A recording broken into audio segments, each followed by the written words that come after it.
الرحمن الرحیم ایک بھائی نے यूके سے ہمیں کچھ پیسے زکوٰۃ میں بھیجے تھے، تو اسی نے کہا تھا کہ بھائی کوئی ایک ضرورت مند کو دے دینا جو بیمار ہو یا پھر کوئی بیوہ عورت ہو۔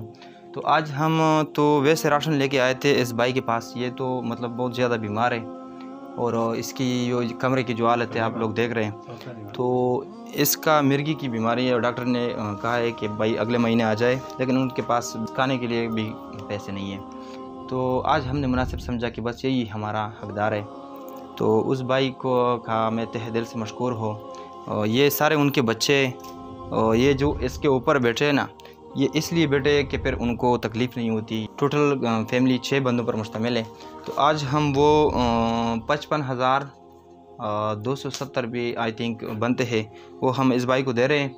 تو باقی دوستوں سے بھی گزارش ہے کہ اس بھائی کے ساتھ خصوصی تعاون کریں۔ دا بال بچه د تزاوری نه چې په دا حالت شي ویني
رزق مسله سرنګ رزق د بچون ته خوراک مرک ته سرنګ ورکوي خدا بعد این دا کارزر بعد دور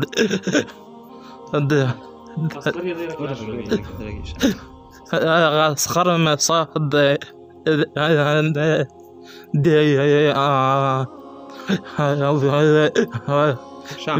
بس تو تکلیفي